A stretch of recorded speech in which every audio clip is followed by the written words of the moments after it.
Hello and welcome back guys. Today we are starting a new story titled, Extraordinary, Rebooted, written by UnmatchedPictures. Please find author story link in the description. And now let's begin. Name, Akira Jomochi. Alias, the anything you can do I can do better hero. Echo, quirk, aura manipulation, plus enhanced speed and strength. Age, S1, S2, 16, S3-4-5, 17. Height, 6 feet 9 inches. Hair color, black eye color, burnt golden light brown. Birthday, June 19. Alright Mike. Take it away. Alright, listeners. Present Mike here, ready to break down some awesome quirk action. Today, we're diving into the incredible world of aura manipulation. This quirk is a game changer, folks. So, here's the deal, aura manipulation lets our boy Akira here control his own aura. But wait, there's more. By using special channels, he can copy someone else's ability. Imagine that. Not only can he mimic powers, but he can also combine multiple abilities to create brand new attacks and variations. Talk about versatility. But the real kicker. They can amp up any ability they copy. By tweaking the aura flow within their body, this means they get a supercharged version of the power, giving them more destructive force overall. It's like turning the volume up to 11 on an already epic track. So, whether they're facing off against villains or teaming up with heroes, our boy's aura manipulation quirk makes him a force to be reckoned with. Stay tuned for more hero highlights, and remember, keep it loud and proud. Yeah. Status, alive, no SHT. It's the beginning, birthplace, Aichi Prefecture. Family, Hanzo Jomochi, father, deceased, Hama Jomochi, mother, deceased, Rin Jomochi, grandmother, alive, Sara Jomochi, grandfather, alive, unknown uncle, unknown aunt. Occupation, student. Affiliation, UA high school. Fighting style, all. Due to the nature of his quirk he has all types of fighting styles, in the Aichi Prefecture. Parents Hanzo and Hama sat anxiously in front of a doctor who was intently examining a sketchpad. Hanzo broke the silence. So, has our son inherited our quirks? The doctor looked up, a hint of amazement in his eyes. That and then some. Both parents exchanged confused glances and simultaneously asked, "What?" The doctor took a deep breath. "Your son's quirk is unlike anything I've ever seen.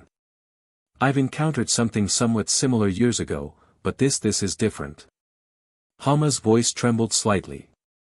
"Is he okay?" The doctor nodded reassuringly. "He's fine, but your son, he's got both your powers.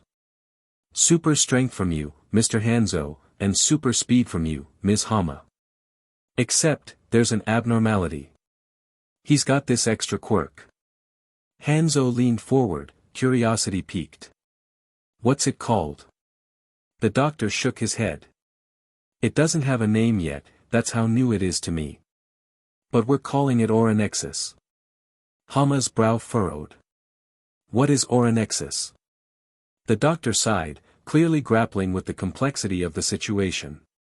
"It's hard to tell, but for your son, it may just be a replication quirk." Hama's eyes widened. "Our son can copy quirks?" The doctor nodded. "Yes, he's got a lot of potential. Not even I know a lot about this quirk yet." Hanzo turned to look at his 5-year-old son, Akira, who was playing happily on the medical bed, blissfully unaware of the extraordinary abilities he possessed. In the base of the League of Villains, the door creaked open, and Dr. Ronald strolled in, his presence immediately drawing attention. "Yo," he called out casually. A young Shigaraki approached. "Ah, welcome back, Dr. Ronald." Ronald waved a hand dismissively. "Cut the chit-chat. I've got some info for you." Kurogyri materialized beside them, his misty form swirling. "What would that be?" he asked, his voice calm and composed. Ronald's expression turned serious. "A kid, a 5-year-old. He's got this quirk, and it's eerily similar to All for One's." Shigaraki's lips curled into a sinister smirk. "Interesting. Where is he?" Ronald handed him a slip of paper with an address. "Here." Shigaraki's eyes gleamed with excitement. Kurojiri, let's get ready. Meanwhile, in his quiet suburban home, Hanzo gently carried his sleeping son up to his bed. He laid him down carefully, tucking him in with a tender smile. Turning to his wife he sighed. He doesn't know much. Hama nodded, concern etched on her face. I think we've got to talk to him tomorrow about this. Hanzo agreed, I agree he could attract some unwanted attention. Hama placed a reassuring hand on his arm. Let's just get some rest. As they left the bedroom, a sudden knock echoed through the house. Hanzo frowned. Who could that be at this time of night? He descended the stairs and opened the door, only to be met by the chilling sight of Shigaraki and Kurojiri. Shigaraki's smirk widened.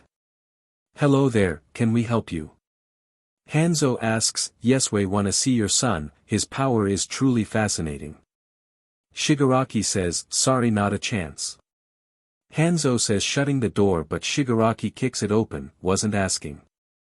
Shigaraki says Kurojiri unleashed a bunch of warp gates. Hama weaved through Kurojiri's them, landing a barrage of rapid punches and kicks. Kurojiri struggled to keep up with her agile movements, attempting to create new portals to counter her attacks. However, Hama's precision and speed proved too much for him to handle. Meanwhile, Hanzo engaged in a fierce hand-to-hand combat with Shigaraki. Hanzo threw a punch that Shigaraki swiftly dodged and retaliated, his hands emanating a dangerous aura of decay. In a moment of synchronized attack, Hama ran circles around Shigaraki, distracting him while Hanzo landed a crushing blow that sent Shigaraki reeling.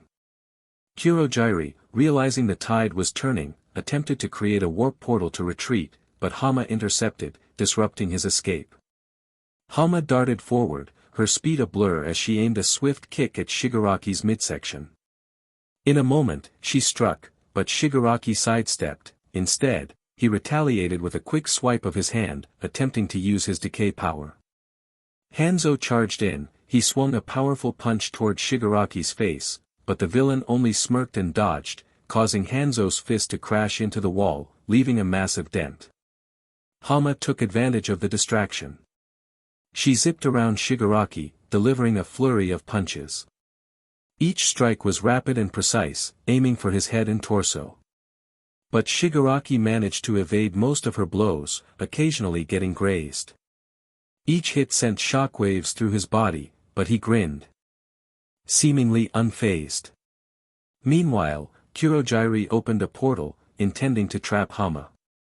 Just as Hama was about to be pulled in, she pivoted and sprinted away, using her speed to dodge the portal's grip. In response, Hanzo leaped toward Kurojiri, attempting to grab him, but Kurojiri swiftly warped behind him. Hanzo, realizing the need for brute force, unleashed a series of heavy punches against Shigaraki, each blow powerful enough to shatter concrete. He landed a solid uppercut, sending Shigaraki stumbling back. But the villain quickly regained his footing, anger flashing in his eyes. Shigaraki, now enraged, unleashed his decay quirk, aiming at Hanzo. The air around him shimmered as his fingers twitched, and a wave of decay rushed toward Hanzo. Hanzo felt the ground beneath him begin to disintegrate. He braced himself, channeling his strength to withstand the force. However, the decay began to creep toward him, corroding the very ground he stood on. Seeing her husband in trouble, Hama rushed toward Shigaraki, determined to save him. She launched herself with incredible speed, aiming a kick directly at Shigaraki's head. Get away from him! She shouts, but just as her foot was about to connect, Kurojiri opened a warp gate right in front of her, causing her to vanish mid-kick. In a moment of vulnerability, Hanzo tried to reach for Hama, but Shigaraki took advantage of the distraction. With a swift motion, he extended his hand toward Hanzo once more, the decay power surging forward. The wave of decay enveloped Hanzo, eroding his strength. Hanzo's body began to disintegrate before his eyes, leaving him helpless. With Hama having reappeared just in time to witness the devastating effect, she cried out in horror, but it was too late. Hama lunged at him, but this time he reacted faster and grabbed her by the throat. He smirks and decays her to death as well. In the aftermath of a devastating battle, the once peaceful home of Akira lay in ruins. The air was thick with dust and the distant wail of sirens. Beneath a pile of rubble, a small figure stirred. Akira slowly regained consciousness, his body aching as he struggled to push the debris off. "Mommy! Daddy!" he called out, his voice trembling with fear and confusion. As he managed to free himself, his eyes fell upon two barely recognizable bodies amidst the wreckage. "Mommy! Daddy!" he repeated, his voice breaking as he ran towards them. He shook them gently, but his hands passed through their decayed forms. Realization dawned on him, and silent tears began to stream down his face. Pro-hero Midnight, accompanied by other heroes, approached the scene. She knelt beside Akira, placing a comforting hand on his shoulder. "Don't worry, son, it'll be okay," she whispered softly. Akira looked up at her, his eyes filled with innocent confusion. "Why aren't they waking up? It's not their bedtime." Midnight's heart ached as she picked him up, cradling him gently. "Sure, it's okay, they're taking a trip." Akira's voice was small and filled with sorrow. "When will they be back?" Midnight's eyes glistened with unshed tears. "Not for a while, sweetheart." Akira clung to her, his tiny body shaking. "Why didn't they take me with them?" Midnight's voice cracked as she replied, "They were running late, they didn't have time, let's go." As Midnight carried Akira away, he watched over her shoulder as the ambulance crew covered the bodies of his parents. The world around him seemed to blur, and the weight of his loss settled heavily on his young heart. Akira sat at the table, munching on his chicken nuggets, his small legs swinging beneath the chair. Around him stood Midnight, Mirko, and the young All Might, their expressions a mix of concern and sadness. All Might broke the silence first. "So his parents were killed," Midnight nodded, her eyes heavy with sorrow. "He thinks they left." Mirko's eyes widened. "What? You didn't tell him the truth?" Midnight sighed. "He's like 5. It'd be messed up." All Might took a deep breath. "I'll do it." He walked over to Akira, trying to muster the right words. Son." Akira looked up, his eyes bright and innocent. "Yes, Mr. All Might." All Might hesitated.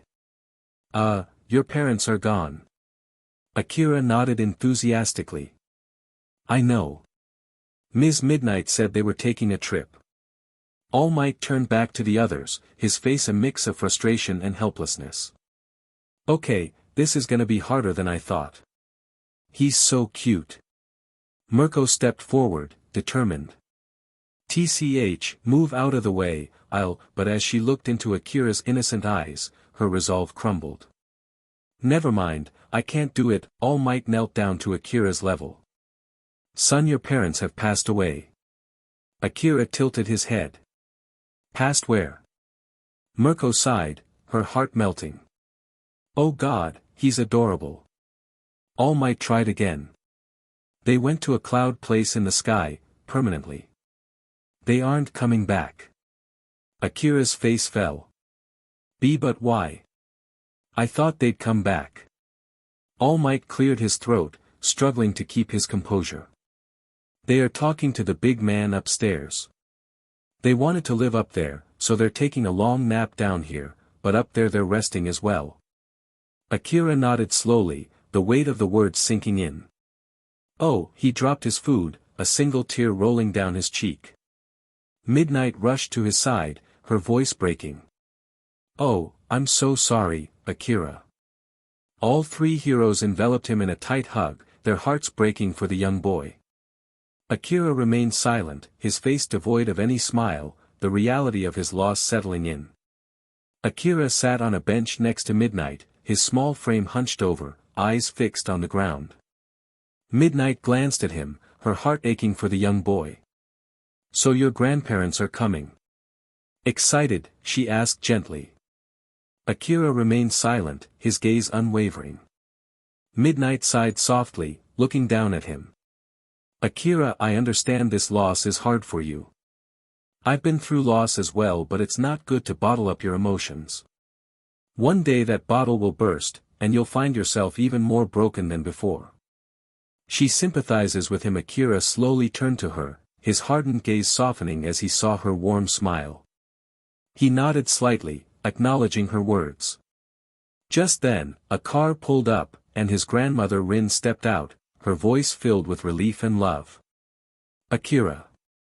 Akira looked up, his eyes meeting his grandmother's.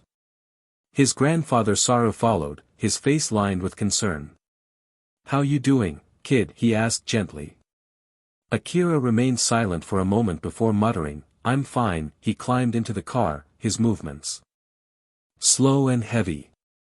Rin, sensing something was wrong, turned to Midnight. What's wrong with him?" Midnight's heart sank as she realized they hadn't informed Akira's extended family. She took a deep breath, her voice trembling slightly. I'm sorry to tell you this, but your daughter and son-in-law are both dead." Rin's eyes widened in shock. "What?" Saru's face crumpled with grief. "Hama no," the two grandparents cried silently, their world shattered by the news.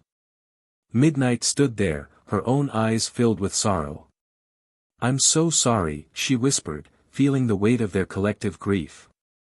As they entered the quiet home, the weight of the recent tragedy hung heavily in the air. Rin tried to muster a comforting smile for her grandson. Akira, why don't you go get settled in? We'll cook." Akira nodded silently and trudged upstairs to his room.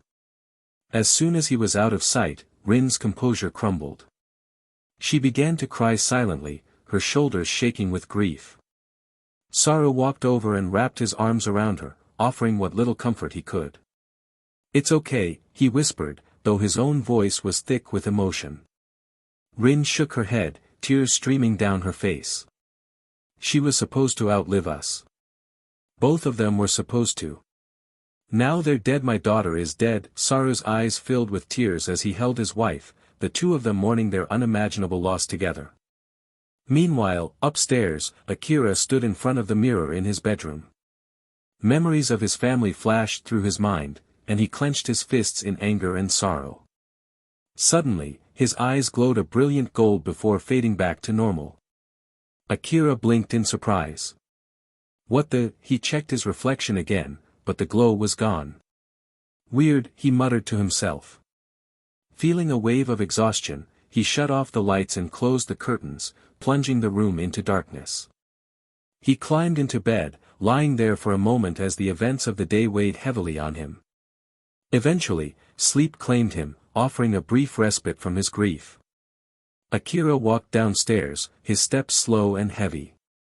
The aroma of dinner filled the air, but it did little to lift his spirits. Saru looked up from the kitchen and called out, "Dinner's ready." Akira nodded and made his way to the table, sitting down quietly.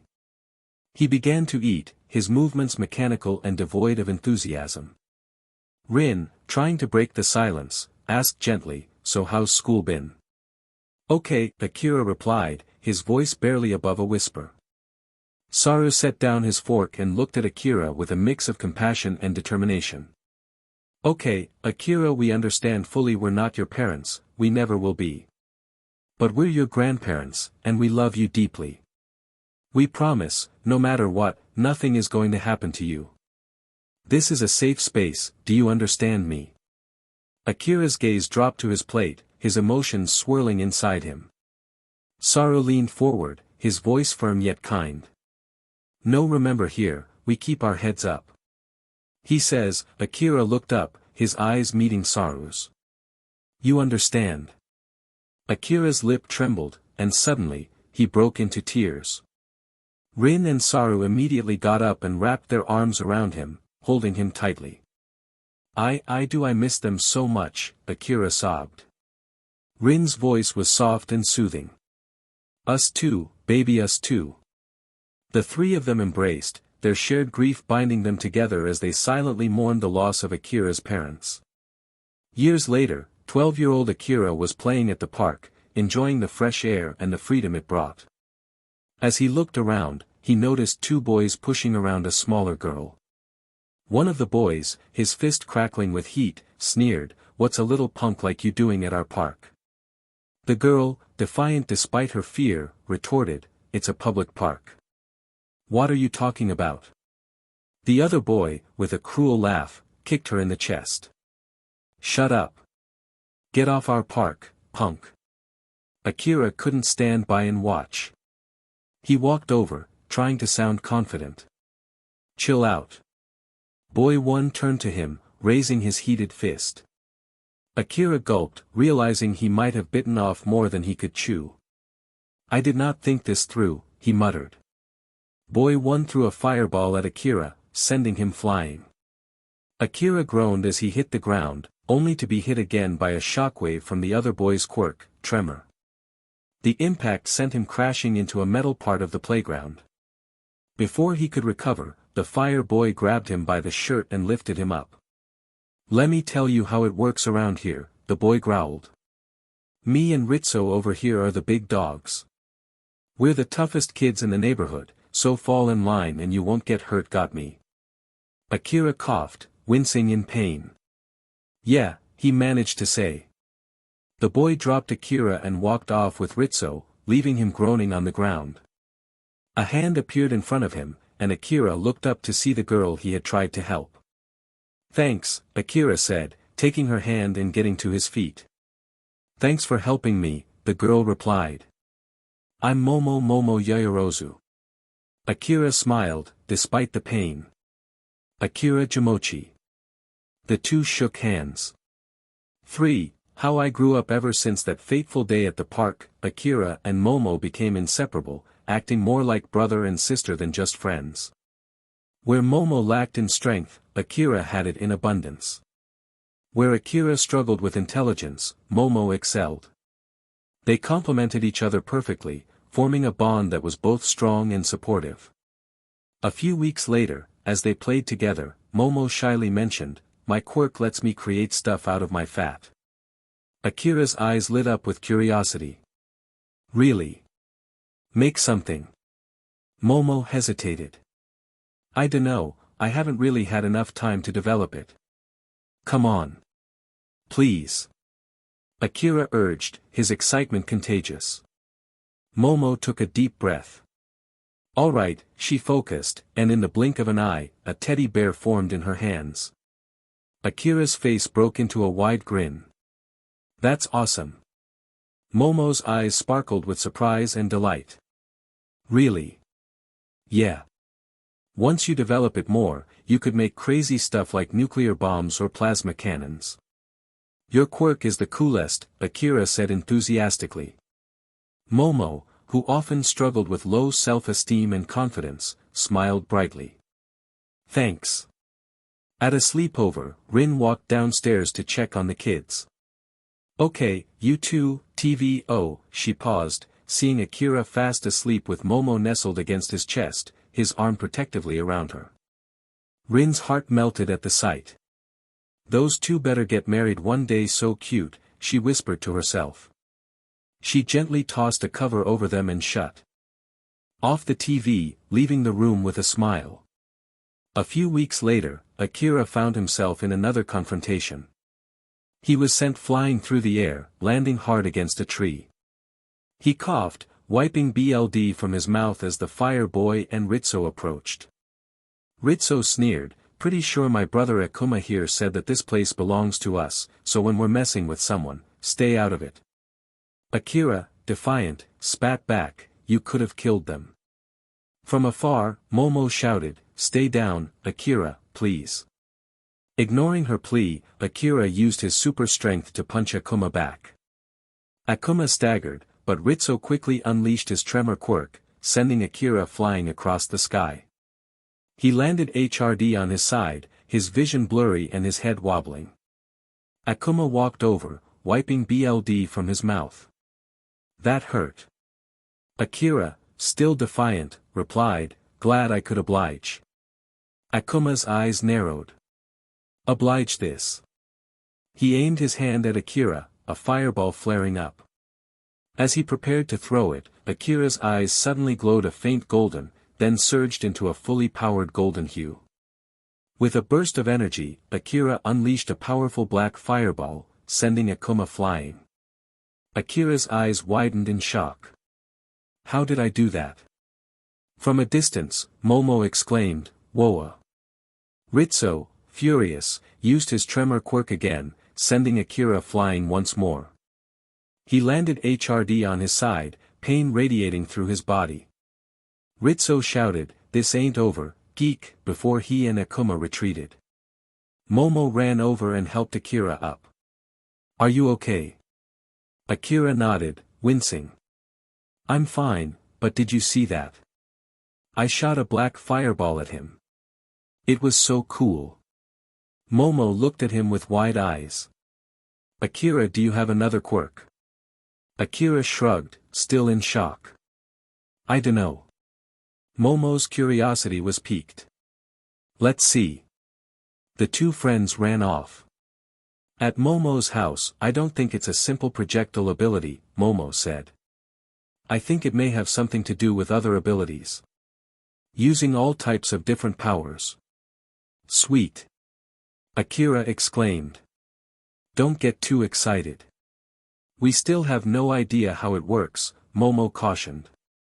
Akira pouted. "Hype kill."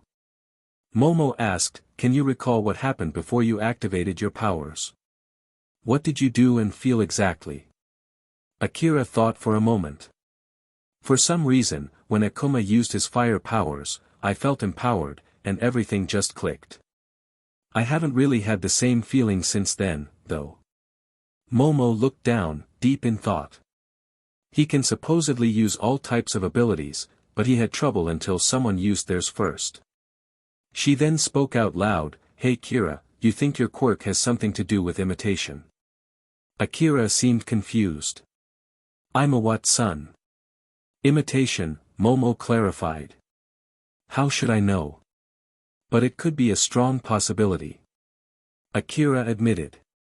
"Yeah, this makes things a lot more complicated," Momo said. Akira's eyes lit up with an idea. "Hey! Why don't we test it out? I can try it on you." Akira and Momo stood facing each other in the training yard, their expressions serious but excited. "Remember, we're just sparring," Momo reminded him, her voice steady. "Yeah, I got it," Akira replied, his eyes gleaming with anticipation. Momo activated her quirk, creating a staff out of her body fat. Akira's eyes glowed golden as he focused, and to their amazement, he conjured a similar staff, but his was black. Akira burst out laughing. "Dude!" Momo's eyes widened in surprise. "You can copy powers." The two friends jumped around, laughing and celebrating this new discovery. Over the next week, Akira practiced diligently, and soon he had a complete understanding of Momo's quirk. He could now copy it effortlessly, as if it were second nature. One day, as they trained together, Momo explained, "Okay, so basically you can copy anybody's powers, but you have to see it in action first." Akira's eyes lit up with excitement. "Awesome!" Momo grinned, her confidence in their abilities growing. "But we've got a lot to learn. Come on." She took off running, and Akira followed. Over summer vacation, they dedicated their time to studying others' abilities and training. They read books to gain insight into as many powers as possible and practiced relentlessly. Momo demonstrated techniques, holding her hand straight and narrow, and Akira mimicked her movements. "That's the best way to stabilize the shot," Momo explained. "Okay, I see," Akira responded. They watched demonstration videos and professional tournaments. Momo asked, "Can you tell where the girl in the video is channeling her power to?" Akira observed closely. "Looks like her arms and legs." "Not bad," Momo praised. Finally, they started junior high school, eager to put their research to the test. Junior high school was a lot different from what they were used to, everyone was stronger and even more aggressive.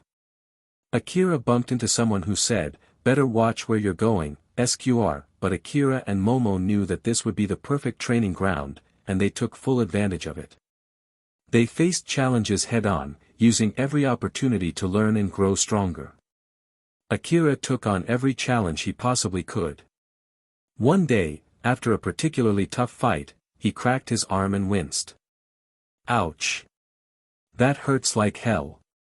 Momo walked over and cracked it again, saying, maybe strengthen the rest of your arm too so the recoil won't affect you as much. At first, they did more observing than anything else. Akira commented, with anything that spans a wide area, my aim gets all wonky. Yeah, but you don't have to hit every single shot with those, Momo replied. Akira shrugged. It took some time to get into the swing of things, but eventually, fighting back became a lot easier. One day, a kid with the power of spiked projectiles lunged at Akira. Akira quickly dodged the kid's initial strike before taking a punch to the face. Angered, Akira uppercut the kid back. The kid unleashed a flurry of spiked projectiles, and Akira's eyes glowed as he countered with his own projectiles. While the kids were tinted blue, Akira's were black. The kid stammered, "Wait Akira got behind him and elbowed him in the back of the head. While the kid was down, Akira pulled off a knee drop, knocking him unconscious. Akira had won his first fight. Momo shouted, "You did it," as she hugged Akira, who chuckled. Akira was naturally gifted, and due to his physiology as a late bloomer and Momo's assistance, he grew at an alarming rate. He won fights again and again until losses became rare for him. By the end of his first year, his understanding of ability fundamentals and his power, dubbed Aura Nexus, had grown significantly. Akira learned to mimic abilities without much effort. Training for the hero course a year had passed, and Akira was now 16 while Akira had honed his abilities to the point where he could copy up to 5 quirks without any issues. The two friends were sparring in the park, their movements fluid and precise. Akira threw a punch at Momo, who blocked it with her forearm. She attempted to sweep his legs, but he leaped up, dodging her attack. He then threw another punch, but she skillfully palmed it away. Seizing the moment, Akira kneed her in the chest, causing her to keel over. He followed up with a leap and a kick, sending Momo stumbling back. As Momo groaned and tried to catch her breath, Akira quickly helped her up. "Not bad," he said with a grin. Over the past year, Akira had been training Momo's physical capabilities, teaching her new moves, and helping her gain better control over her quirk. Their bond had only grown stronger through their shared training and experiences. After their sparring session, Akira walked Momo home. As they strolled, Momo asked, "So you signing up for the hero course at UA?" "Most def." Akira replied enthusiastically. "The UA course has to have a bunch of people with crazy powers. It'll be like an all-you-can-eat buffet for me." Momo laughed, her eyes sparkling with excitement for her friend. "Good luck." As they reached Momo's house, she turned and waved. Akira waved back, watching her leave before continuing his walk home. He smiled, reflecting on his journey from the tragic loss of his parents to the strong, capable person he had become. The next day, Akira and Momo met up at their usual training spot. Momo, brimming with excitement, shouted, "So," Akira grinned, his eyes filled with determination. 10 months we can do a lot in 10 months. Momo smirked and nodded, knowing exactly what he meant. They were both committed to pushing their limits and becoming the best versions of themselves. Thus began an intense and transformative PRD of training. Month 1, Building Foundations. The first month was all about building a solid foundation. They started with rigorous physical training to enhance their strength, endurance, and agility. Early mornings were spent running laps around the park, followed by intense calisthenics. Akira focused on weightlifting to maximize his super strength, while Momo worked on her flexibility and stamina through yoga and Pilates. In the afternoons, they practiced basic combat techniques. Akira taught Momo various martial arts moves, emphasizing the importance of defense and counterattacks. Momo, in turn, helped Akira with strategic thinking, teaching him how to anticipate an opponent's moves and exploit their weaknesses. Month 2, Quirk Mastery. With their physical training well underway, they shifted focus to mastering their quirks. Momo practiced creating more complex objects, pushing the limits of her creation quirk.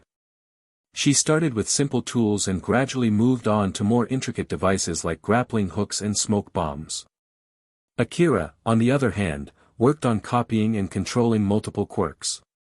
He practiced with Momo's quirk, creating objects of his own and experimenting with different combinations.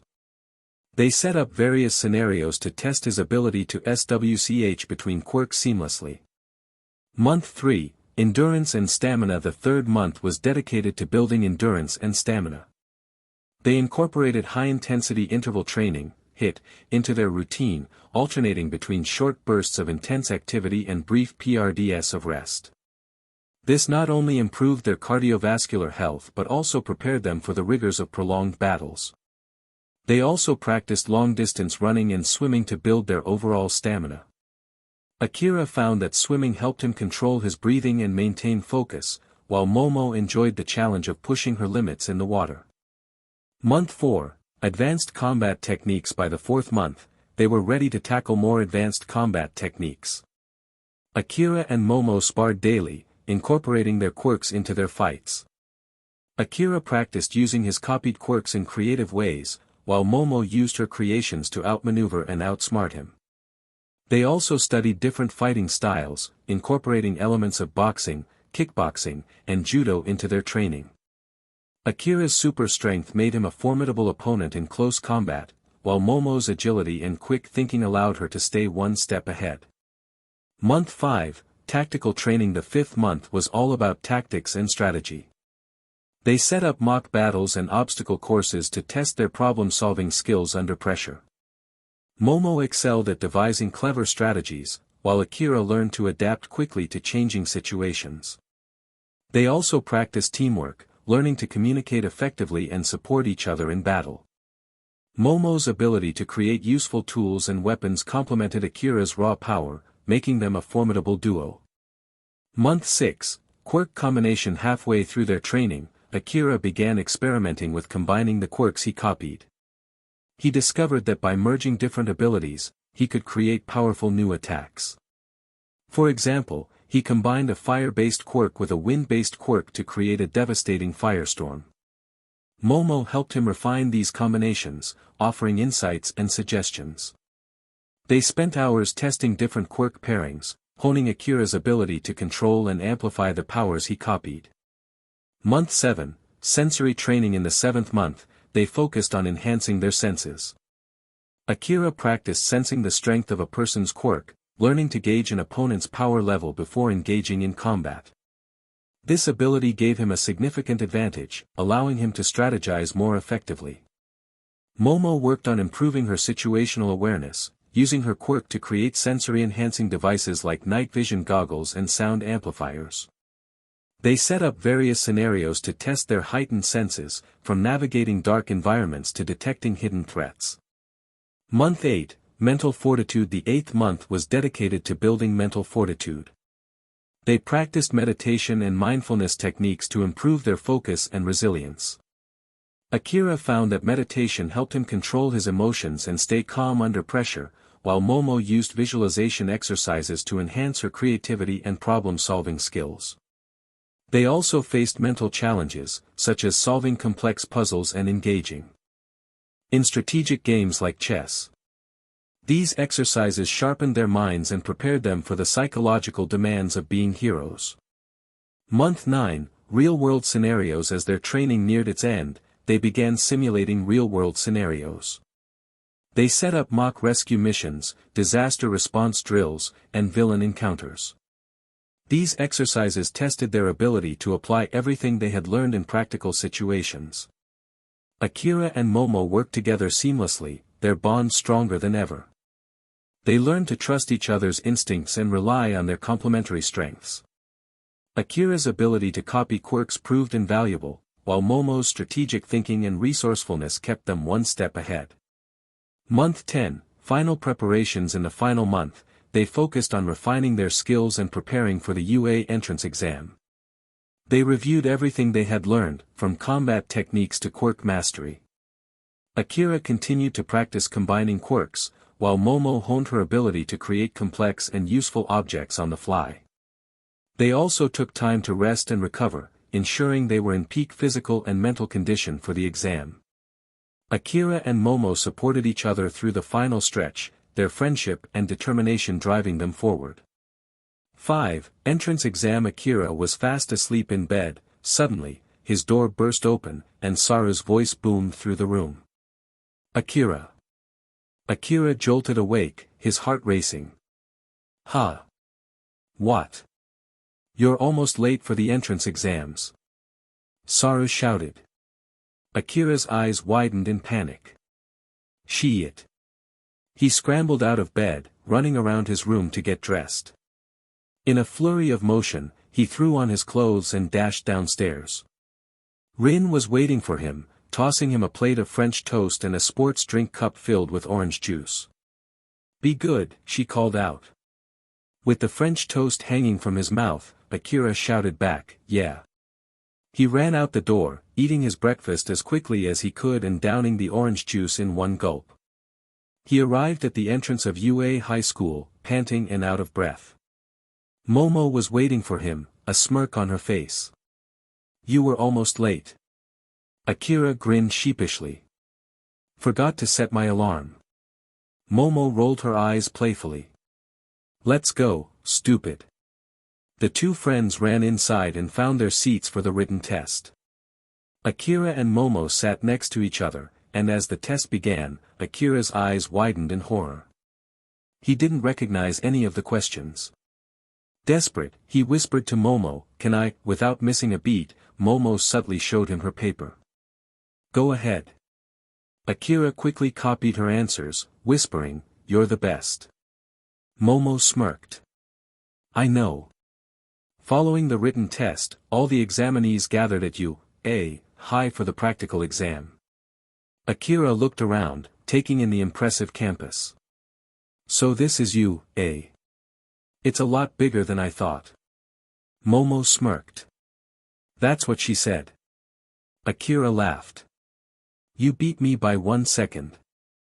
The two friends shared a laugh as they made their way inside the auditorium. Present Mike stood at the front, his voice booming as he explained the rules of the exam.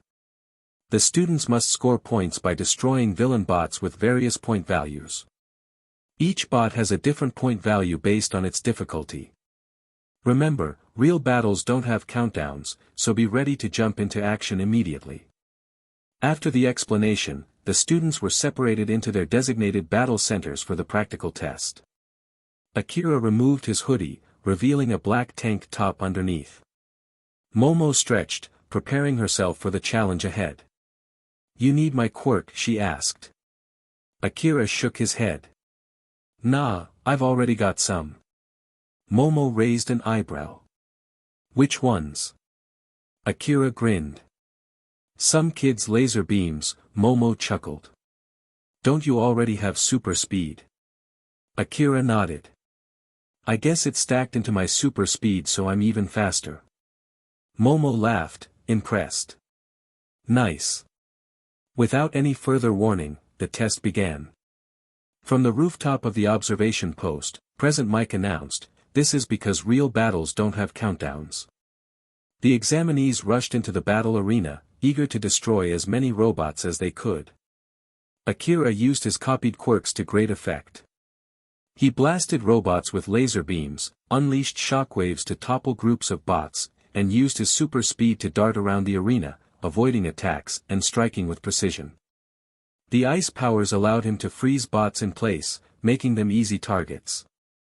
Momo, meanwhile, created various weapons and tools to aid in the battle. She crafted spears, shields, and even a makeshift cannon to take down the larger bots. In the midst of the chaotic battle, Akira delivered a powerful kick, shattering a robot into pieces. He felt the ground tremble beneath him and looked up to see a towering megabot. Momo, standing beside him, mirrored his expression of shock. OSHT, they said in unison. On a nearby rooftop, an unknown man waved his hands, and suddenly, the megabot went into a rampage, behaving erratically. Present Mic's voice echoed through the arena, hey, that bot's totally trippin' out. The bot stomped, sending Akira flying through the air. He crashed hard against a wall, leaving a dent before falling to the ground, groaning in pain. Kira! Momo shouted, running over to him. You good? She asked, concern in her eyes. Everything hurts, Akira replied, wincing. Momo patted his back. You're good. The bot continued its rampage, punching a building and causing rubble to rain down towards a group of huddled students. Akira's eyes widened, and he swiftly swung his fist, using his ice powers to block the debris from crushing them. You saved them, Momo said, relief in her voice. Great, now we gotta handle this thing, Akira replied, determination in his eyes. You think we can beat this massive thing? Momo asked, doubt creeping in. We've gotta try, Akira said, standing up as they faced the robot. Akira ran ahead, leaping high into the air and unleashing a powerful laser that pierced through the bot's chest. The bot swung at him, but Akira leaned back, narrowly dodging the attack. He landed on his feet, amazed. Whoa, that worked. He shot icicles into the bot, and when he snapped his fingers, they exploded with energy, staggering the bot. But the bot stomped again, sending Akira flying. Momo caught him midair. You're doing great, she encouraged. I could use some help, Akira admitted. Momo nodded and quickly created an energy cannon with her quirk. She blasted the robot, causing it to stagger back and swipe angrily at a building. A large piece of rubble came straight for Momo, but Akira leaped in, holding the rubble up with a strain before chucking it away. You good? Momo asked. Akira nodded, looking up. You got a plan? 'Cause if so, I'm all ears. Momo smirked. Make the biggest icicle you can. Akira focused, his ice turning a tan golden instead of blue. He created a large icicle that stood on end. Now what? You ever watched Star Wars? Momo asked. No, Akira replied. Seriously. I was watching stuff like Power Rangers growing up. Momo rolled her eyes. Okay, if we survive this, we're watching every Star Wars movie. Just tip him over against it. Akira nodded and turned to see a defenseless girl with a weak quirk. He ran over and pushed her out of the way, taking a direct hit from the bot's foot. He slammed against a wall and slid down, groaning in pain. CRP. Momo exclaimed. She saw the bot heading for another group of hiding kids. She ran ahead, getting behind the bot and creating mini jets to push it off course. She then wrapped its legs with a thick rope. Akira. Now. Akira came in from above, unleashing a powerful laser beam laced with shockwaves. The attack severely injured the robot and knocked it over, causing it to land face-first against the icicle, which pierced through its mechanical head. Akira and Momo walked away as the bot exploded behind them. Exhausted, they collapsed to the ground. Did we win? Momo asked, panting. I think, Akira replied, equally tired. Great, Momo said, and they fist-bumped before passing out from exhaustion. Akira lay in bed, his body aching from the recent battle with the Megabot. Though his injuries were not serious, they served as a reminder of the intense fight. He stared at the ceiling, replaying the events in his mind, when he heard a soft knock on the door. Kira. Your letter. Rin called out, stepping into the room with an envelope in hand. Akira's eyes widened with excitement. He quickly took the letter, thanked Rin, and shut the door. With trembling hands, he set the letter down on his desk and carefully opened it. As he unfolded the paper, a hologram of All Might burst to life in front of him. Greetings, young one. All Might's booming voice filled the room. Oh, hey All Might, Akira replied, a smile spreading across his face. I'm here to tell you that you got an astonishing 16,380 points, the highest out of anyone. All Might announced proudly. And you've earned over 23,000 rescue points for saving your allies twice, even though they were in competition with you. Plus, you saved that little girl from being killed by the Megabot. You and your friend Momo are heroes, pride and true. Akira's smile grew even wider as All Might continued, so it's my honor to say welcome to UA High School. Akira screamed at the top of his lungs, overwhelmed with joy.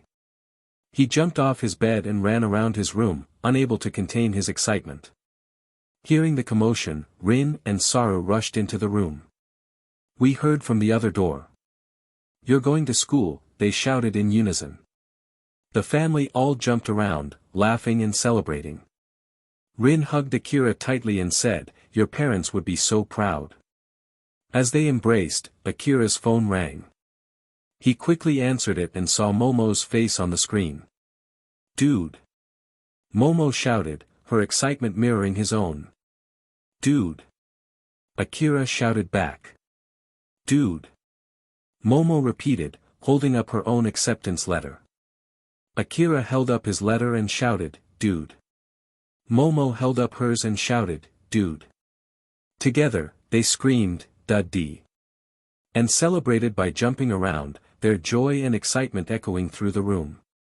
Akira and Momo were out with their parents and grandparents, enjoying a well-deserved day off after the intense UA entrance exam. As they walked through the streets, Akira couldn't contain his excitement. "We're really going to UA!" he exclaimed, his eyes sparkling with joy. "I know it's really overwhelming." Momo replied, her voice a mix of excitement and nerves. "Hey, we got in because we're the best of the best, don't forget that," Akira said confidently, holding out his hand for a dap. Momo nodded and they dapped up, sharing a moment of mutual encouragement. From behind, Rin chuckled softly. "Am I the only one who thinks they'd be perfect for each other?" Momo's dad nodded in agreement. "Oh yeah, no, they're perfect for each other. The poll never lies and this time y'all can't be mad at me, the majority voted for my baby Bumina." The group arrived at the arcade, and Akira and Momo immediately dove into the games. Akira managed to beat Momo in a racing game and shouted, "Iche! Got you again." Momo glared. "Grr, it was luck. I got lucky 7 times." Akira teased. "Shut up. Run it back," Momo demanded, and Akira obliged with a grin. Later, they found themselves in the laser tag arena. Akira crept around, looking for Momo. He spotted her and snuck up behind her, blasting her with his laser. "Gotcha," he laughed. Momo turned around, her eyes narrowing. She created an enormous plasma cannon and aimed it at Akira. "I am sorry," he shouted, running for cover. After the intense laser tag match, they sat down to eat hot dogs. Akira took one bite and immediately spat it out. He grimaced. "Oh yeah, forgot you hate hot dogs," Momo said, smirking. "Then why did you buy them?" Akira exclaimed. "I didn't buy them, my parents did, stupid," Momo replied. "Oh, then your parents are catching this 2-piece no biscuit," Akira joked. "Kira." Momo scolded, but she couldn't help but laugh. As the day wound down, the group gathered at a diner for dinner. Akira, ever the prankster, flung a piece of food at the side of Momo's head. "Bullseye," he declared. "Hey!" Momo shouted, tossing some lettuce back at him. "Wow!" Akira laughed. "Enough, you two, it's time to toast," Saru said, raising his glass. Since Akira and Momo were underage, they held up cups of soda while the adults had their drinks. "To Akira and Momo. To UA High School." Saru toasted. Everyone clinked their glasses and took a sip, laughter and joy filling the room as they celebrated the beginning of a new chapter in Akira and Momo's lives. "Man, this uniform sucks," he says silently. Akira stood in front of the mirror, adjusting his UA uniform. Today was the day he had been waiting for, his first day at UA High School. As he finished getting ready, Rin and Saru walked in, their faces beaming with pride. "I'm so proud of you, Kira," Rin said, her voice filled with warmth. Akira smiled back at her. "Thanks, Grandma." Saru held up a photo of Akira's parents, his expression softening. I'm sure they'd be proud too. Akira looked at the photo and smiled warmly. I know well, time for my first day. Wish me luck. He winked at them and headed out the door. Walking down the street, Akira heard a familiar voice call out, Kira. He turned to see Momo running towards him, also wearing her UA uniform. You ready? She asked, her eyes sparkling with excitement. No doubt think you can make something that'll get us there faster. Akira replied with a grin. Momo smirked and used her quirk to create jet boots. She grabbed Akira, and they soared towards the school, Akira whooping at the top of his lungs. They arrived at UA and walked up the steps, finding their class designation, 1A. As they entered the classroom, Akira looked around. Not that much different from a regular class, he remarked. What were you expecting? Momo asked. I dunno, Akira shrugged. They sat down next to each other as other students began to file in. A particular student, Mina Ashido, walked in and her eyes widened as soon as she saw Akira. Oblivious to her staring, Akira smiled warmly. Mina quickly ran to her seat to avoid his gaze. The classroom buzzed with chatter until a voice cut through the noise. Welcome to UA, it said. Everyone fell silent and turned to see Shota Aizawa standing at the front of the room. It took 8 seconds before you all shut up. That's not gonna work. Time is precious. Rational students would understand that, Aizawa said, his tone stern. Akira leaned over to Momo and whispered, Who is this guy? Momo shrugged. If he's here, then he must be some kind of pro. But he looks so worn out. Hello, I'm Shota Aizawa. Your teacher, Aizawa introduced himself. He looks like a hobo, Akira muttered under his breath. Right, let's get to it, Aizawa continued, holding up some gym uniforms. Put these on and head outside. The class responded in unison, surprised by the sudden instruction. The students of Class 1A stood outside, their excitement quickly turning to confusion as Aizawa announced, What? A quirk assessment test. But orientation. We're gonna miss it. Uraraka protested. Aizawa remained unfazed. If you really want to make the big leagues, you can't waste time on pointless ceremonies. Everyone gasped at his bluntness. Here at UA, we're not tethered to traditions. That means that I get to run my class however I see fit, Aizawa continued. Akira leaned over to Momo and whispered, I like this guy. Aizawa continued, You've been taking standardized tests most of your lives. But you never got to use your quirks in physical exams before. The country's still trying to pretend we're all created equal by not letting those with the most power excel. It's not rational. One day, the Ministry of Education will learn Akira. Akira looked up, surprised. You managed to get the most points on the entrance exam out of anyone else in the class, Aizawa stated. Bakugo shouted, What? Mina exclaimed, Whoa, while Shoto's interest was piqued. Izuku muttered, Who's this guy? Aizawa asked, What was your farthest distance throw with a softball when you were in junior high? Akira scratched his head and turned to Momo. Momo sighed. You really don't remember. Why do I gotta remember when I got you? Make it make sense, Akira replied. Momo sighed again. 97 meters. Aizawa tossed him a ball. Right. Try doing it with your quirk. Anything goes, just stay in the circle. Go on. You're wasting our time. All right, man, you asked for it, Akira said, walking up to Bakugo. Mind using your quirk real quick? Bakugo looked confused. What? Come on, dude, Akira urged. Bakugo sighed and unleashed a small explosion. Akira smirked and turned to Shoto. You too. Akira says, You want my ice? Shoto asked. Not your ice, Akira replied. Shoto realized what he meant.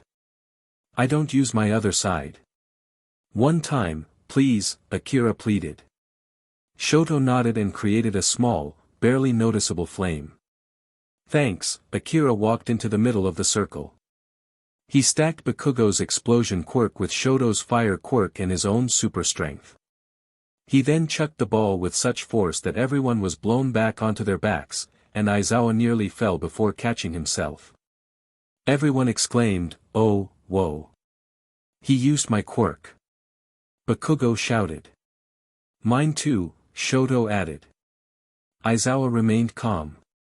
All of you need to know your maximum capabilities.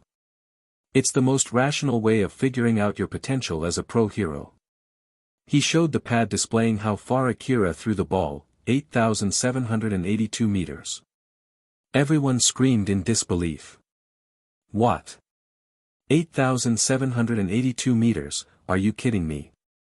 This guy's inhuman. Kirishima shouted. Mina smiled at Akira as he walked back to Momo, and the two dapped up. I wanna go. Denki shouted. That looks like fun. Uraraka added. This is what I'm talking about, using our quirks as much as we want. Kirishima exclaimed. Aizawa's expression remained stern. So this looks fun, huh? You have 3 years here to become a hero. You think it's all gonna be games and play time? Idiots. Hype kill, Akira muttered. Today you'll compete in 8 physical tests to gauge your potential. Whoever comes in last has none and will be expelled immediately, Aizawa announced. Everyone screamed, huh? Like I said, I get to decide how this class runs. Understand. If that's a problem, you can head home right now, Aizawa said. You can't send one of us home. I mean, we just got here. Even if it wasn't the first day, that isn't fair. Ochiko protested. Oh, and you think natural disasters are? Aizawa asked, causing everyone to gasp. Or power-hungry villains. Or catastrophic accidents that wipe out whole cities.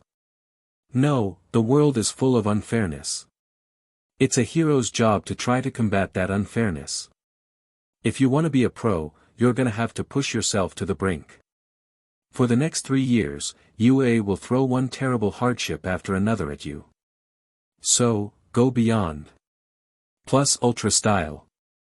Show me it's no mistake that you're here. I don't approve of this kind of hazing, but UA's the top hero program.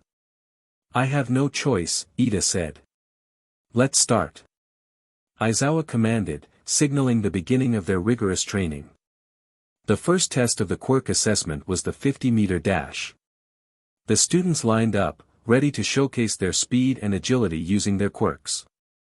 Akira bent down next to Ida, who was preparing his engine quirk. Akira smirked and activated his quirk copying ability, combining Ida's engine quirk with Bakugo's explosion quirk to create brief bursts of immense speed. Ready set go. Aizawa signaled. Akira shot forward, his copied quirks propelling him at incredible speed. He crossed the finish line in an astonishing 2 seconds. Ida followed with a time of 4 seconds, while the other students completed their runs. Akira, 2 seconds Ida, 4 seconds Bakugo, 13 seconds Ojiro, 49 seconds Aoyama, 51 seconds Azui, 58 seconds Izuku, 2 seconds Uraraka, 15 seconds. Next was the grip strength test. The students grasped a handheld device that measured the force of their grip in kilograms. Akira's super strength shone through as he recorded an incredible 9 kilograms, far surpassing the others. Akira, 9 kilograms Shoji, 0 kilograms Izuku, 0 kilograms. The standing long jump followed. The students used their quirks to clear a sandbox designed for the jump. Akira copied Uraraka's zero-gravity quirk, allowing him to float effortlessly over the sandbox. The results were impressive. Akira cleared Uraraka, cleared Bakugo, cleared Aoyama, cleared Izuku, landed within. Next was the repeated side steps. The students moved between 3 lines by sidestepping from one to the other. Akira used his super speed to rapidly dash from side to side, completing the test with remarkable agility. Then came the ball throw which Akira had already finished. The students were required to throw a ball as far as they could using their quirks. He scored an impressive 8,782 meters, but Uraraka's zero-gravity quirk allowed her to achieve infinity, surpassing everyone. Uraraka, infinity Akira, 8,782 meters Bakugo, 2 meters. The final 3 tests were the distance run, seated toe touch, and sit UPS. Akira's super speed and strength helped him secure first place in all of them. Izuku stood at the edge of the circle, gripping the softball tightly. He knew this was his last chance to prove himself and avoid expulsion. His heart pounded as he prepared to use one for all to throw the ball. But as he activated his quirk, nothing happened. Confused, he looked up to see Shota Aizawa staring at him, his eyes glowing red. What's going on? Izuku thought, then realization struck him. He's the eraser hero, eraser head. Aizawa's voice cut through the tension. Were you planning to break your bones again? Counting on someone else to save your useless body? No. That's not what I was trying to do. Izuku shouted, his voice filled with determination. Aizawa interrupted, no matter what your intentions are, you would be nothing more than a liability in battle. You have the same reckless passion as another overzealous hero I know, one who saved 1,000 people by himself and became a legend. Akira, standing nearby, couldn't help but interject, why did All Might catch a stray? Aizawa continued, ignoring Akira's comment, but even with that drive, you're worthless if you can only throw a single punch before breaking down. Sorry, Midoriya. With your power, there's no way you can become a hero. Harsh dude, Akira muttered. Aizawa's expression remained stern. I've returned your impractical quirk. Take your final throw. Hurry and get it over with. Denki whispered to Akira, I wonder if our teacher gave him some advice. Highly doubt it, Akira replied. Probably told him to start packing, Bakugo sneered. Dude, what's your issue with him? Akira asked, annoyed. Yuga chimed in, I'm here, Sherry. Wait, who are you, again? Akira asked, genuinely confused. Aizawa thought to himself, is he going to use his quirk and have to forfeit the rest of the events like a fool? Or admit defeat and settle into last place? Either way, he doesn't belong here. Taking Aizawa's harsh words to heart, Izuku focused. He knew he had to find a way to use one for all without injuring himself. As he wound up for the throw, he concentrated the power into his fingertips. With a determined shout, he released the ball. Smash! Izuku yelled, the ball rocketing through the air with explosive force.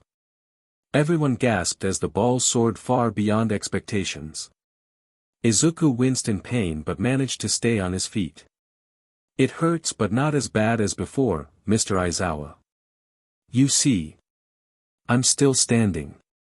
He says. Aizawa's stern expression softened slightly. This kid, he thought, impressed by Izuku Uraraka, Infinity Akira, 8,782 meters Izuku, 3 meters Bakugo, 2 meters. The class erupted in cheers and amazement. Momo shouted, he threw it over 700 meters. Kirishima grinned, nice, he's finally showing us his true power. Ida noted, but his finger appears to be broken now. Just like in the exam. This quirk is very odd. It wasn't a very pretty throw. Bakugo, unable to contain his anger, stormed up to Izuku. Hey! Deku, you bstrd. Tell me how you did that, or you're dead. Akira, watching the scene unfold, muttered, what's this dude's damage? Before Bakugo could lash out, Aizawa's capture weapon ensnared him. What? Why the hell is your DMN scarf so strong? Bakugo demanded. Aizawa responded calmly, because it's a capture weapon made out of carbon fiber and a special metal alloy. Stand down. It'd be wise to avoid making me use my quirk so much. It gives me serious dry eye. He released Bakugo, who reluctantly stepped back. Denki sighed, too bad. That power is amazing. Aizawa addressed the class. All right, time to give you your results. I've ranked you all from best to worst. You should probably have a good idea of your standing already. I'll just pull up the whole list. It's not worth going over each individual score. Final results: Akira Jomochi, 1st Momo Yaoyorozu, 2nd Shoto Todoroki, 3rd Katsuki Bakugo, 4th Tenya Ida, 5th Fumikage Tokoyami, 6th Mizo Shoji, 7th Mashireo Ojiro, 8th Ijiro Kirishima, 9th Mina Ashido, 10th Ochiko Uraraka, 11th Koji Koda, 12th Rikido Sato, 13th Tsuyu Azui, 14th Yuga Aoyama, 15th Hantasiro, 16th Denki Kaminari, 17th Kyoka Jiro, 18th Toru Hagakure, 19th Minoru Mineta, 20th Izuku Midoriya, 21st. As the results were announced, Akira and Momo dapped up, celebrating their achievements. The rest of the class looked on, some in awe, others determined to improve. Aizawa then announced, and I was lying, no one's going home.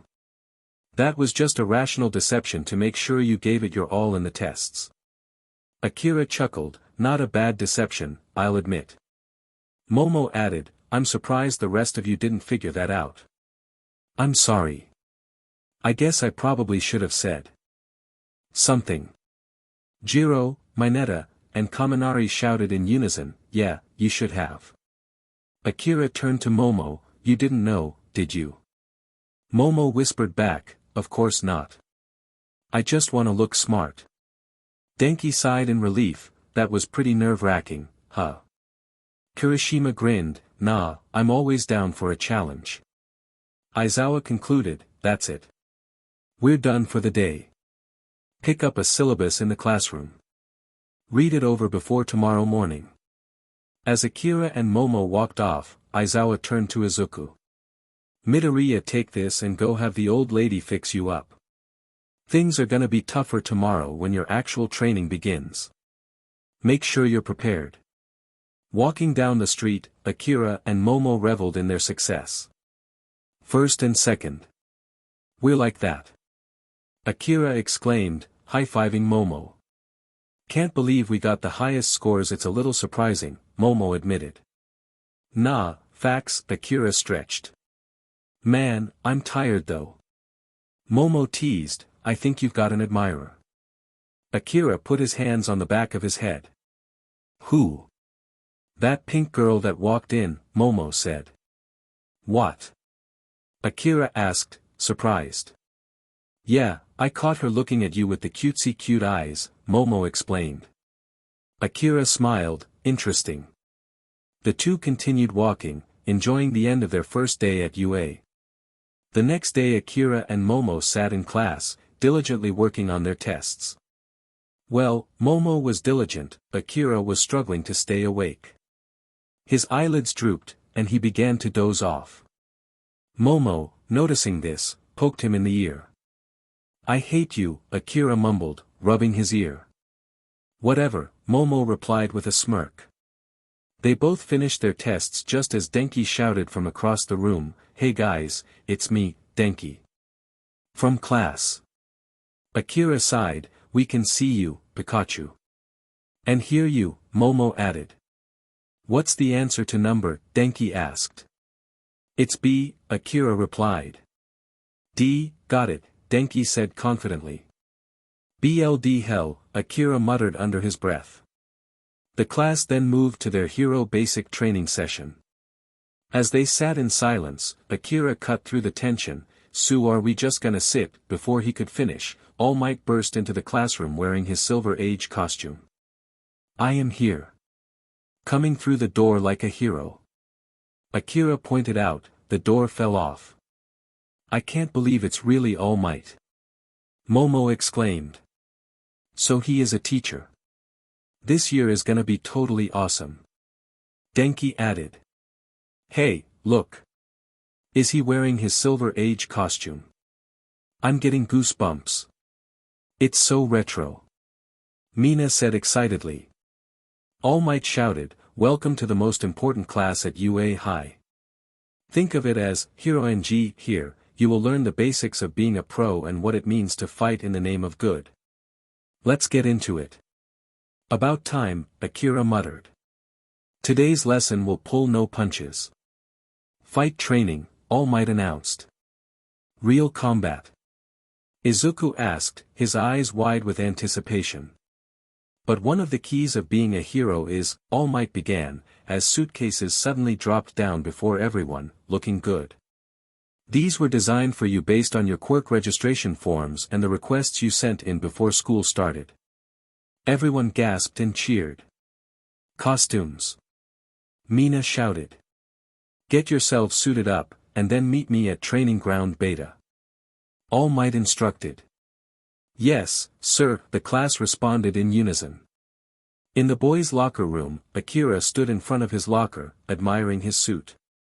It was a simple black spandex suit with gold accents, mirroring how his powers were black outlined in golden. He suited up, feeling a surge of excitement.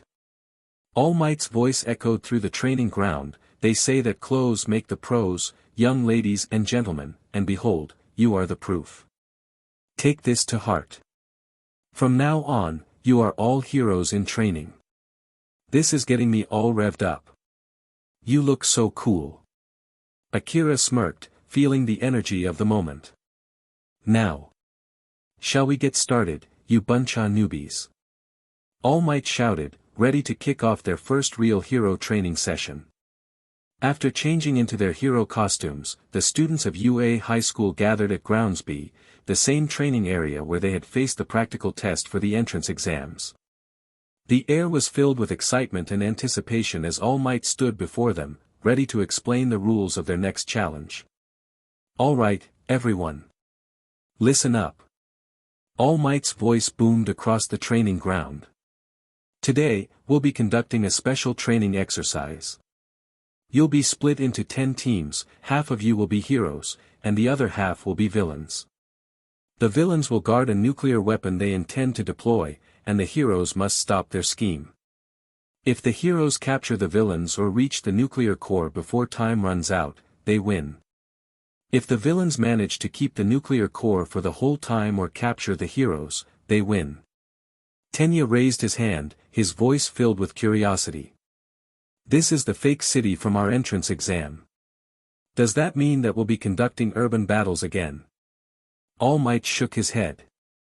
Not quite. I'm going to move you 2 steps ahead. Most of the villain fights you see on the news take place outside. However, statistically speaking, run-ins with the most dastardly evildoers take place indoors. For real? Akira asked, his interest piqued. All Might nodded. Think about it. Backroom deals, home invasions, secret underground lairs. Truly intelligent criminals stay hidden in the shadows.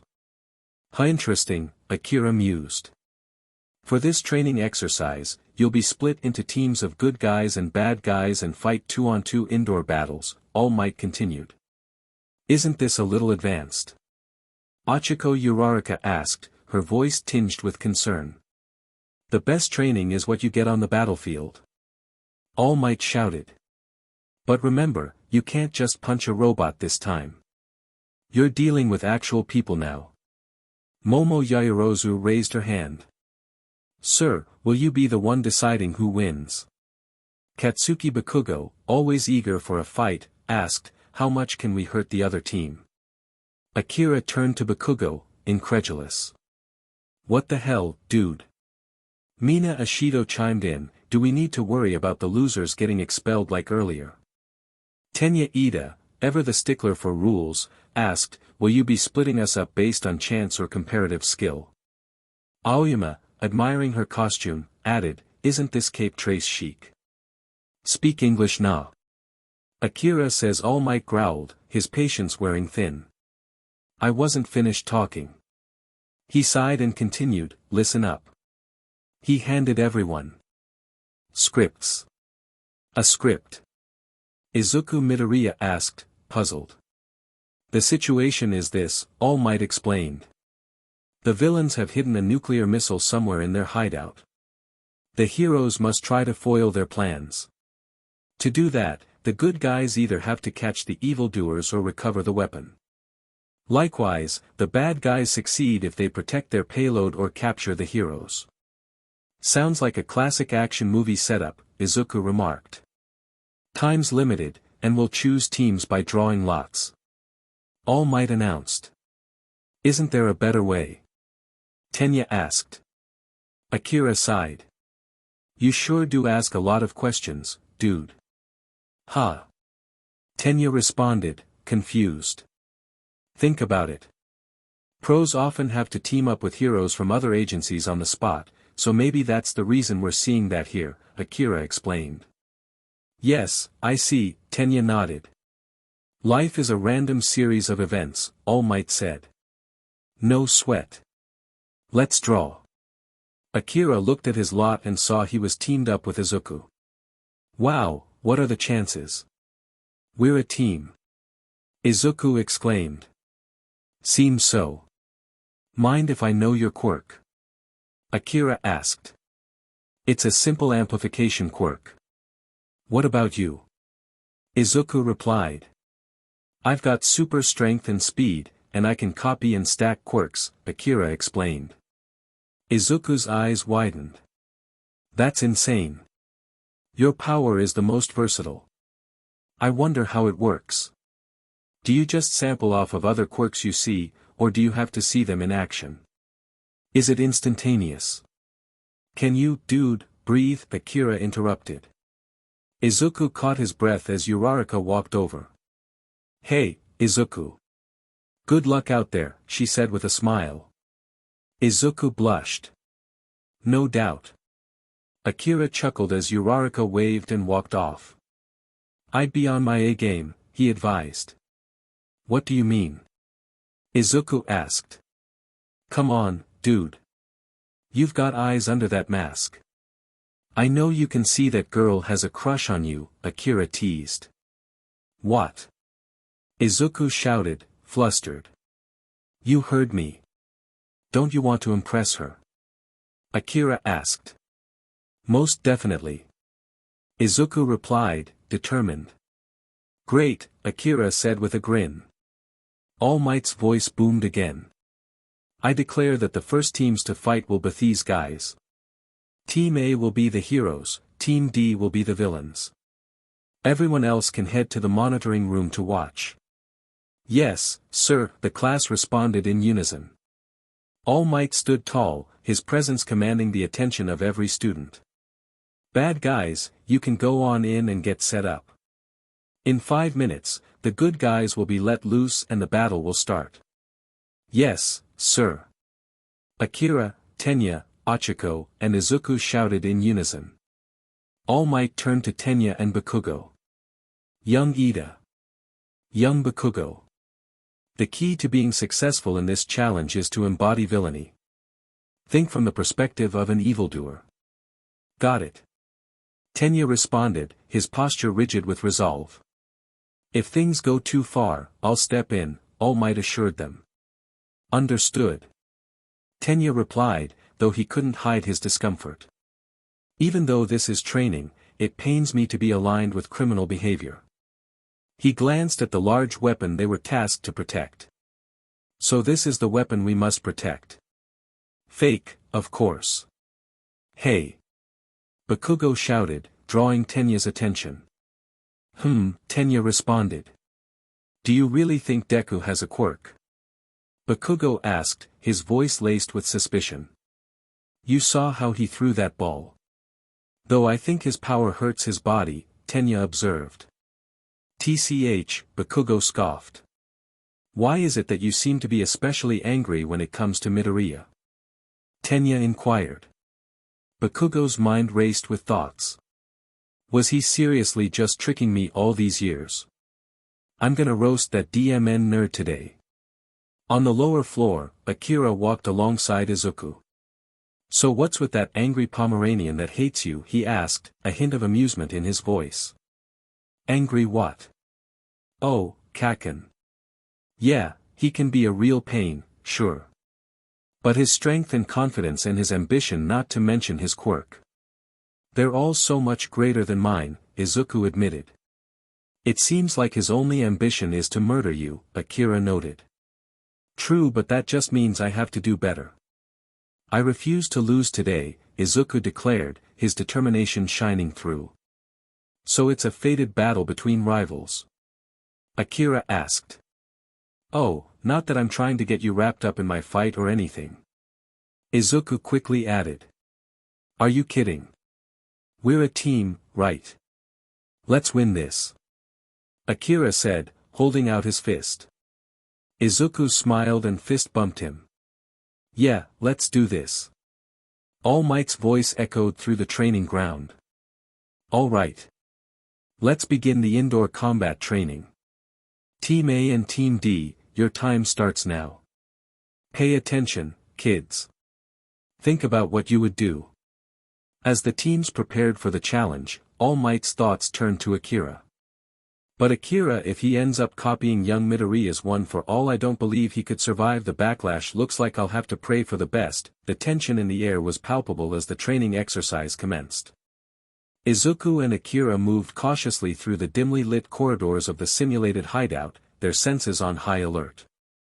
Careful, there are a lot of blind spots, Izuku whispered, his eyes scanning the surroundings. Totally, Akira agreed, his muscles tensed and ready for action. Izuku's mind raced. I still have basically no control over one for all. I can't risk using it. If I did, I'd probably end up killing someone. We'll just have to win with Akira's strength and ability replication, and whatever I can do without a quirk. I've gotta use my head.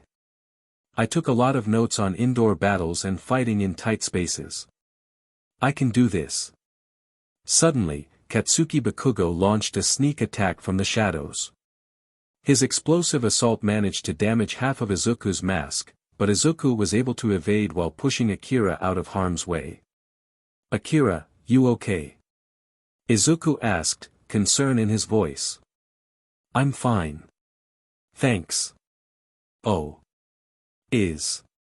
Akira exclaimed, noticing the damage to Izuku's mask. Izuku touched his face, feeling the burnt edges of his mask. It's just my mask, he said, trying to stay calm. Both gasped as Katsuki lunged at them again. What's the matter, Deku? Afraid to stand up and fight me, he taunted. I knew you'd come at me first. And figured you'd try to catch me by surprise, Izuku replied, his voice steady. Akira, this is my fight. Get out of here and get the weapon. Akira nodded, looking at his hand as a small explosion sparked. He had copied Bakugo's quirk. Got it, he said, before sprinting off. From the monitoring room, Mineta watched in awe. He almost got the jump on them. Sneak attack, Bakugo. What kinda man pulls cheap CRP like that? All Might responded, it's a viable strategy. He's playing the part. Acting like a true villain would. Denki added, it didn't work. Midoriya dodged him. Look, there he goes. Back in the hideout, Bakugo sneered. I won't hurt you so bad they'll have to stop the fight. Just close. He attacked again, but Izuku caught his swing and, with a swift move, shoulder-tossed the surprised Bakugo into the ground. Wow. Look at those moves. Kirishima shouted from the monitoring room. Bakugo, stunned, growled, impossible. How'd he know? He's not that good. Izuku stood firm. You always use a big right hook to start a fight. I know because I've watched you for years. Ha. Bakugo grunted, confused. I analyzed every amazing hero, even you. I wanted to learn everything I could about them. It was all in the notebook you burned and threw away. You can call me Deku, but I'm not the same helpless, defenseless kid anymore. You hear me? I've changed. From now on, Deku is the name of a hero. Izuku declared, his voice filled with newfound confidence. Bakugo's eyes narrowed. You're shaking in your boots, you're so scared. But you want to fight me anyway. That's why I hate you. 8. Deku vs. Kaken. The tension in the air was thick as the training exercise progressed. Ida, stationed near the nuclear weapon, grew increasingly anxious. He tapped his earpiece, trying to reach his partner. Bakugo. Come in. Give me a status report. Where are you? Tenya's voice was urgent. Just shut up and defend the weapon. I've got more important things to worry about, Bakugo responded angrily. Are you forgetting what our mission is? Hello. Tenya shouted, but the line went dead. He hung up on me. This isn't the time for radio silence. We're supposed to be partners. Arg. Partner problems, a voice said from behind.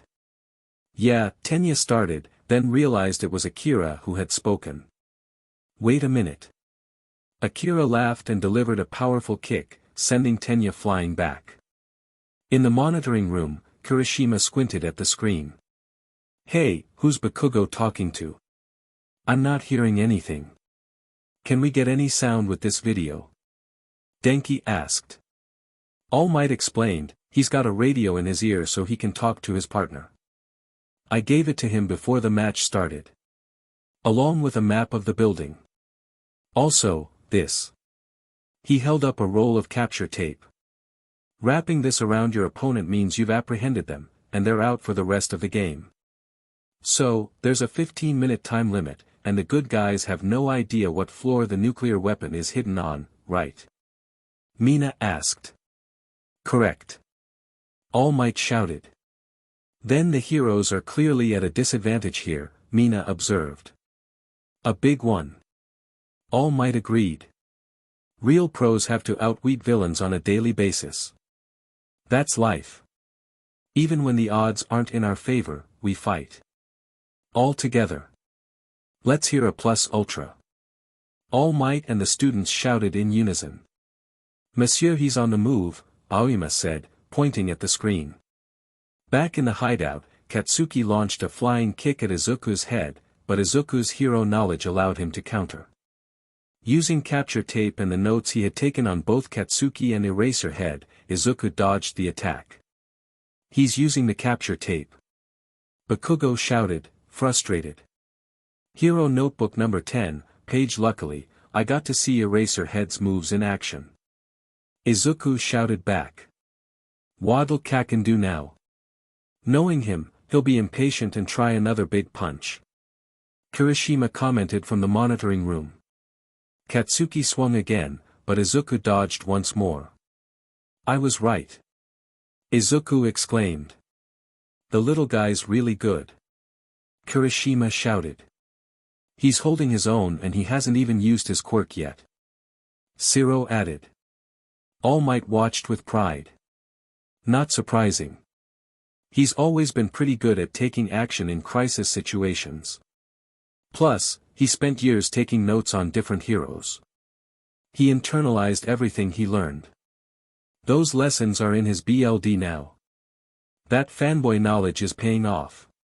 And driving him forward. Izuku darted through the narrow corridors, his heart pounding in his chest. He needed to gain enough distance from Katsuki to form a plan. As he hid behind a pillar, he muttered to himself, he kicked first this time. He's switching things up so I can't predict his moves.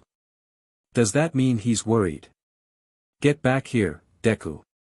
Katsuki's voice echoed through the building, filled with rage. I'm not gonna be able to fight him at close range now. I need some kinda plan. Izuku thought, his mind racing. Damn it. You were tricking me for years by acting weak. Bet you've been laughing behind my back, huh? So where's that flashy power of yours now? Let's see how it compares to mine. Quirk or no, you'll never beat me, Deku. Katsuki shouted, unleashing a powerful explosion that shook the building. In the monitoring room, Denki watched with wide eyes. That guy has some real anger issues. Kinda scary, All Might thought to himself. Midoriya told me that young Bakugo thinks very highly of himself. But this level of pride is something else. It may end up being his demise. Izuku took a deep breath, trying to calm his nerves. Good, he's completely forgotten about my partner. Just like I thought. If they wanted to send someone out to stop us here, it should have been Ida. He's way faster, after all. That probably means Kaken's gone rogue. The two of them aren't working together as a team. If we had to take those two on head-to-head because of me, our chances of winning would be pretty low. Akira may be able to fight or maybe even beat them both once he's got a hold of their quirks. They've got such strong quirks. I can't go after the weapon right now or Kaken will follow me. And if we both tried to take him down, we'd probably run out of time. So we stay split up for now. I have to trust Akira. He'll find the weapon and Ida, and then I'll join him for a 2-on-1 fight.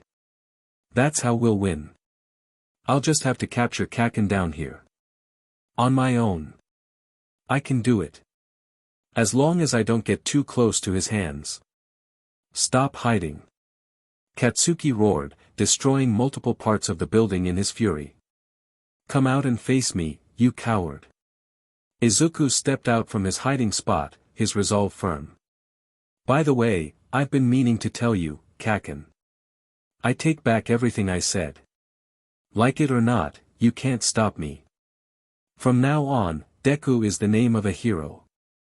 Katsuki's eyes burned with anger as he charged at Izuku, ready to unleash another explosive attack. But Izuku was prepared.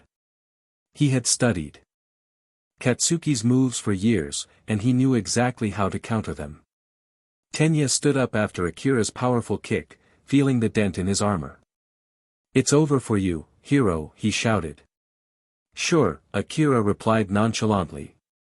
Tenya dashed at Akira, but Akira raised his hand and unleashed a powerful black explosion, sending Tenya crashing into a wall. Akira walked toward the nuclear weapon, confident. That was easy, he muttered. But Tenya wasn't done yet. He lunged and leaped up, delivering a powerful kick that sent Akira flying back into a wall. Akira skidded to a stop, rubbing his face. Hell of a kick, it's over, hero. Tenya shouted, lunging again. But Akira dodged and countered with a punch, sending Tenya into another wall. Tenya quickly dashed out of the way of Akira's follow-up kick, and the two engaged in a high-speed clash, their movements so fast they appeared as blurs. In the monitoring room, Momo watched intently. Akira's holding back. He loves the thrill of a fight. If a weak kick from him dented Tenya's armor, that means he's holding back to prolong the fight instead of finishing him right there. Typical Akira. Meanwhile, Katsuki faced off against Izuku. I'm all loaded up, Bakugo said, a dangerous glint in his eyes. What does that mean? Izuku asked, wary. Why aren't you using your fancy quirk? Don't tell me you're underestimating me, Deku. Get over here and show me what you're really made of, Bakugo taunted. I have no choice. I have to face him. Right now, Kaken. I'm not scared of you anymore, Izuku declared, his resolve firm. Bakugo scoffed. Heh. Since you're such a stalker, by now you probably know how my quirk, explosion, works. I secrete nitroglycerin like sweat from my hands and make it blow up. Imagine what I could do if I had a lot of it. Izuku's eyes widened. That's right, these gauntlets aren't just for show. They've been storing up my sweat inside for one monster blast. In the monitoring room, All Might's eyes widened in alarm. No, he's going too far. Young Bakugo. Don't do it. You'll kill him. He'll be fine as long as he dodges. Bakugo shouted, unleashing a massive explosion that blasted through the far wall of the building. Tenya and Akira felt the aftershock of the blast, momentarily pausing their fight. Whoa, whoa. This nuts. Denki shouted. Come in. Come in, Midoriya. All Might shouted, his voice filled with concern. Izuku, hurt but still standing, asked himself, is that even allowed? Katsuki laughed maniacally. These are awesome. The more nitro sweat that's stored in these gauntlets, the stronger the explosion is. Go ahead. Use your stupid quirk on me, Deku. Even if you give me everything you've got, you'll never beat me. Akira and Tenya skidded back from each other, their breaths heavy and their eyes locked in determination. Without a moment's hesitation, they dashed at each other again. Akira threw a powerful punch, but Tenya dodged and countered with a swift kick. Akira caught Tenya's leg mid-air and unleashed a black explosion, sending Tenya crashing into a wall. Tenya groaned as he tried to recover, but Akira was relentless. He closed the distance and delivered a kick so powerful that Tenya's armor began to dent. Grabbing Tenya by the arm, Akira threw him across the room with ease as Ida crashed against a wall. Tenya groaned but quickly got back on his feet, charging at Akira with another powerful kick. Akira's eyes widened as he realized he couldn't block this one. He dodged the strike just in time, and Tenya's eyes widened in surprise as Akira grabbed him by the chest and slammed him down through the floors, from the first to the second, and finally to the ground floor. Akira sighed, catching his breath. Meanwhile, Izuku was struggling against Katsuki in close quarters. Katsuki's explosions allowed him to change trajectory mid-air, blasting Izuku from behind. Grabbing onto Izuku's arm, Katsuki used explosions from his free hand to build up momentum and slammed Izuku into the ground. Filled with emotion, both fighters rushed at each other for a final clash. But before they could collide, All Might's voice boomed through the building. "Stop. It's over." Katsuki looked around and saw Tenya unconscious on the ground. "DM it," he shouted in frustration. "Team wins," All Might declared. Akira, casually poking the nuclear weapon, smiled in victory. All Might addressed the students, his voice filled with encouragement. "You kids still have a lot to learn, but I'll help you hero up." 9. Bakugo's start line. All Might's voice echoed through the training ground. "Your indoor combat training is over." Tenya wobbled his head on the ground, trying to regain his senses. Akira leaped down from the top floor, landing gracefully next to Tenya. "Are you good?" he asked, concern in his voice. I will be," Tenya replied, struggling to sit up. "The hero team wins." All Might shouted, his voice filled with pride. Denki scratched his head. What a weird way for this to end. One of the losers is practically untouched and the other loser is on the ground. Sounds like it's a parallel, Tokoyami mused. This class is intense, Azui added, her eyes wide with amazement. 2 transpobots rolled in. "To the nurse's office," one said. "I know," the other replied. Katsuki Bakugo started to hyperventilate, the thought of possibly losing again gnawing at him. "My attacks," Deku predicted them. "He made me look like an idiot. And somehow managed to win the exercise." His eyes widened. "Does this mean that if we really fought, if we didn't hold back at all, Deku would beat me with his quirk?" All Might noticed Katsuki's distress. "Young Bakugo. Cool your jets. Let's go review your work. Whether you win or lose, you can always take something away from an experience like this. As long as you're open to learning." Back in the monitor room, Akira walked in, stretching. Momo ran over, a smile on her face. "Not bad," she said, and they dapped up and bumped fists. Mina walked over, her cheeks slightly flushed. "Wow, you were really amazing." Akira smiled brightly. "Thanks." All Might addressed the class. "Well, despite the results, the MVP of this exercise is Akira. And a close second is Ida." The students gasped in surprise. "Really?" "All right then," Akira said, a bit taken aback. "Shouldn't it be one of the villains instead, since they put in most of the work?" Denki asked. Valid question. Why didn't I choose one of those two? Who has a guess?" All Might asked. "Sir. I can tell you why." Momo shouted. Ida embraced this challenge. He was the only one who truly adapted to his assigned role. But Akira embraced what a hero does: save lives. In this scenario, should the bomb have gone off, it would have killed everyone, and Akira managed to shut it off in time instead of engaging in a shouting match. Bakugo's judgment was clouded by a personal grudge against Midoriya. As you pointed out earlier, launching a large-scale attack indoors was a foolish move. It could have been disastrous. Similarly, Midoriya's plan was also poorly thought out, considering the amount of damage that he received. He rendered himself helpless. Not smart. And given the hypothetical stakes, Akira managed to keep Ida from the bomb and save many hypothetical lives while Ida was fully prepared for his opponent's arrival. He had a strategy and never lost sight of his mission, similar to Akira, to protect the dummy weapon, even if he was foiled in the end. All Might grunted, impressed. This girl really has a good eye on her. Yes, well, you overlooked a few things.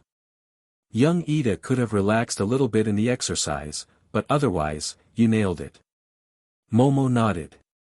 One should always start with the basics and devote themselves wholeheartedly to learning. That's the only real way to become a top hero. Now then. Time to blow this joint. Let's move on to the next match. Think about everything we saw and discussed as you tackle this training for yourself, All Might said. Yes, sir. The students responded in unison. All Might stood at the front of the training ground, his voice booming with enthusiasm. Match 2. Team B will be our heroes. And Team I will be the villains. Hagakure walked up to Ojiro, her voice barely a whisper. Hey, Ojiro. Ha. Ojiro responded, turning to face her. Let's get serious. I'm gonna take off all my clothes and totally disappear, Toru said, her tone determined. Ojiro's eyes widened, his cheeks turning red. Yeah. Cool, he stammered, thinking to himself, Hagakure's using her quirk to our advantage, but it's kinda weird to know there's a naked girl standing by me. What exactly am I supposed to do here? Just don't look, okay? Toru asked. What's the difference? Ojiro replied, still flustered. Look alive, kids. Show us you're the embodiment of good. Or evil. Let's go. All Might shouted, signaling the start of the match. The buzzer blared, and the students sprang into action. Meanwhile, Akira sat down, his head lowered in thought and his eyes closed. Mina nervously walked over and sat next to him, but he didn't acknowledge her presence. She awkwardly shifted a few times before saying, she mouthed words, unsure of what to say. Momo noticed her friend struggle and sighed. Sneaking over to Akira, she poked his ear and then hid. Akira's eyes opened, and he turned to Mina, who looked startled. Did you do that? Akira asked. Do what? Mina replied, trying to play it cool. Never mind, Akira said, shaking his head. So the combat training is pretty intense, right? Mina said, hoping to start a conversation. Please respond, please respond, please respond. Yeah, but it gets easy once you've got it all down pat, Akira replied. Cool. You got any tips for me? Mina asked, her curiosity piqued. What's your quirk? Akira inquired. Acid. I can secrete acid from my body, Mina explained. Interesting, Akira said, looking around at the class and listing off strategies. Shoto's quirk is half hot and cold, but he's always using ice. Use your acid to keep your distance from him and melt all of his ice.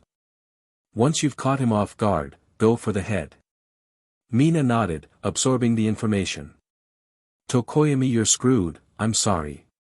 That dark shadow quirk provides him too much defense and offense for you to do anything, to be honest, Akira continued. Crud, Mina sighed. Toru do a lot of area attacks and pray you hit her. Once her location is revealed, just beat her up, Akira advised. Mina nodded again. Azui, she's strong but stronger in the water.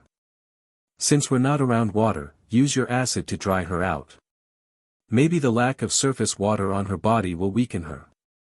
If she uses her tongue, use your acid to burn it so she won't use it again, Akira suggested. Akira went on, detailing ways to beat each classmate with Mina's quirk. Some strategies gave Mina a chance, while others seemed less promising. Mina absorbed all of this knowledge, feeling more prepared. From afar, Momo watched with a bright smile. "Attaboy," she whispered, proud of Akira's helpfulness.